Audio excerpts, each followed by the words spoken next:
ថ្ងៃនេះមកចែករំលែកវិធីធ្វើនំលពោជូនបងសម្រាប់ធ្វើឲ្យកូនហូបលេងសម្រាប់នំនេះគឺធ្វើចេញមកពីផ្លែលពោធម្មជាតិបន្លែធម្មជាតិយើងសុទ្ធតែម្ដងហើយមានរសជាតិឆ្ងាញ់ទៀតសម្រាប់ពីវិធីធ្វើរបស់វាវិញក៏មានអីពិបាកដែរងាយស្រួលធ្វើមែនទែននេះម៉ែកូនបឺតធ្វើឲ្យអញ្ចឹងដាក់ថង់ដាក់ស្រកថង់បែបនេះដើម្បីយកចែកក្មេងៗហូបលេងយើងមានជាមួយនឹងម្សៅឆា320ក្រាមមេនំប៉័ងស្ករស1ស្លាបព្រាបាយមើមខ្ទឹមហើយជា4-5 មើលមកម្រេច1ស្លាបព្រាកាហ្វេម្សៅស៊ុបខ្នុរ1ស្លាបព្រាកាហ្វេអំបិលបន្តិចមកហើយលពោនឹងចំនួន2ខាំដំបូងយើងយកលពោចំនួន2ខាំនឹងយើងថ្លឹងវាចំនួន2ខាំមកយើងយកទៅចិតសម្បកវាចេញឲ្យអស់លាងទឹកឲ្យស្អាតហើយយើងយកវាមកចិតជាចំណិតបែបនេះដើម្បីយកវាដាក់ស្ងោរទៅវាឆាប់ផុយសម្រាប់លពោគឺយើងស្ងោរប្រើពេលរត់យូរទេតែ20នាទីអីគឺវាឆ្អិនហើយអ្នកគ្នាឆ្ងោរវាឲ្យបានឆ្អិនល្អអញ្ចឹងមករួចហើយយើងលើកវាយកមកដួសដើម្បីយកតែសាច់លពោយកទៅកន្លុកដោយទាំងទឹកដោយទាំងកាកមកក៏អត់អីដែរអ្នកគ្នាបើម៉ាស៊ីនបងទូចដាក់កន្លុក2-3ដងអញ្ចឹងទៅតែម៉ាស៊ីនម៉ែកូនបឺតធំដាក់តែម្ដងហើយយើងដាក់ទឹកលពោនឹងចូលបន្តិចមកកន្លុកវាតាមមួយទ្រឿត2ទ្រឿតមកអ្នកគ្នាវាម៉ត់ល្អអត់មានអីពិបាកទេព្រោះថាលពោគឺវារលួយកន្លុកលពោបានម៉ត់ល្អហើយយើងដួសវាយកទៅទុកមួយដុំសិនបន្ទាប់មកយើងយកម្សៅឆាចំនួន320ក្រាមដាក់មេនំប៉័ងចំនួន1ស្លាបព្រាកាហ្វេយើងកូរវាឲ្យចូលគ្នាបន្តិចបន្ទាប់មកយើងចាក់ដាក់កញ្ច្រែងមួយមកដើម្បីរែងម្សៅរបស់យើងនឹងឲ្យវាកាន់តែម៉ត់ល្អបងអត់មានកញ្ច្រែងរែងបែបនេះមិនចាំបាច់ក៏បានដែររួចហើយយើងដាក់ជាមួយស្ករស1ស្លាបព្រាបាយដាក់អំបិលបន្តិចមករេចចំនួន1ស្លាបព្រាកាហ្វេម្សៅស៊ុបខ្នុរចំនួន1ស្លាបព្រាកាហ្វេខ្ទឹមនេះប្រហែលជា4-5 មើមយើងដាក់គ្រឿងចូលរួចរាល់ហើយយើងចាប់ផ្ដើមកូរម្សៅហ្នឹងឲ្យចូលជាមួយនឹងគ្រឿងយើងបន្តិចរួចហើយយើងយកលពោចំនួន2ខាំហ្នឹងយកមកដាក់ចូលទាំងអស់តែម្ដងដែលយើងបានកន្លុកមិញហ្នឹងណាយកមកដាក់ចូលមកហើយដល់ពេលដំណាក់កាលនេះយើងចាប់ផ្ដើមច្របាច់ច្បល់វាឲ្យចូលគ្រឿងមកអ្នកនរគ្នា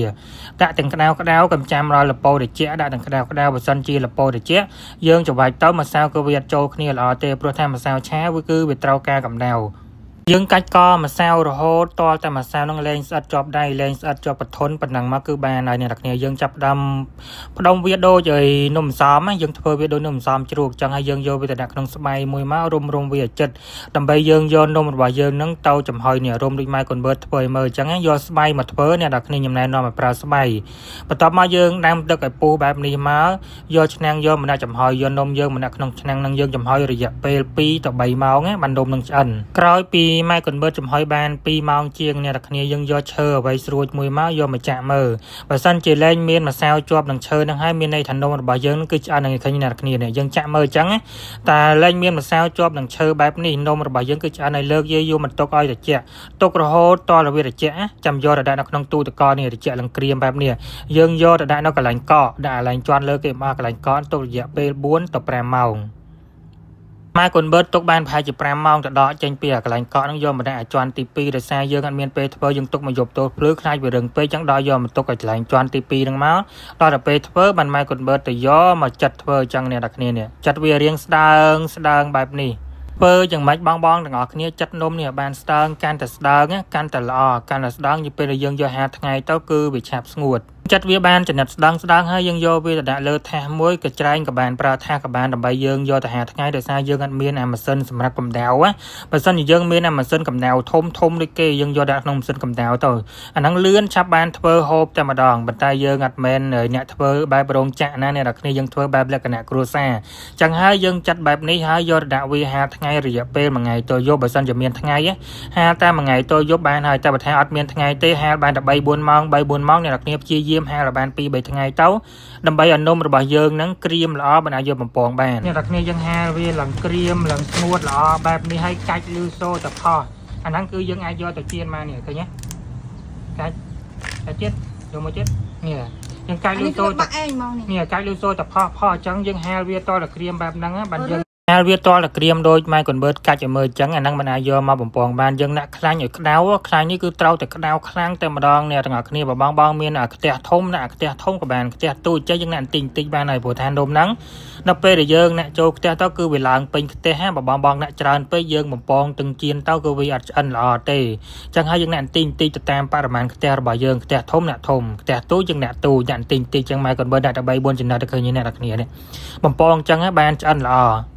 ហើយនំរបស់យើងគឺមានលក្ខណៈស្រួយឆ្ងាញ់ទៀតអ្នកទាំងនេះរសជាតិឆ្ងាញ់មែនតែនបងឃើញរៀងប្រហោងខ្មៅហ្នឹងអាហ្នឹងដោយសារប្រហោងគឺវាចេញខ្មៅអញ្ចឹងយើងអត់មានកបិតយើងអត់មានប្រដាប់យើងអត់មានម៉ាស៊ីនចាត់ដូចគេបើថាគេបែបធ្វើបែបរោងចក្រគេមានម៉ាស៊ីនគេមានឧបករណ៍គេគ្រប់គ្រាន់ហ្នឹងគេចាត់បានស្អាតទៅយើងធ្វើលក្ខណៈគ្រួសារយើងចាត់នៅកបិតអញ្ចឹងហើយចាត់អត់បានល្អដូចគេនំរបស់យើងក៏អត់បានស្អាតដូចគេទេប៉ុន្តែក្បួននេះគឺធ្វើបែបហ្នឹងឯងអ្នកទាំងនេះលក្ខណៈថាឆ្ងាញ់មែនតែនស្រួយល្អនីតិទៅមុខទៀតបងអាចមើលវិធីធ្វើរបស់ម៉ែកុនបឺតបានខ្ញុំអត់បានបញ្ចូលសំឡេងទេ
không cũng lư đâu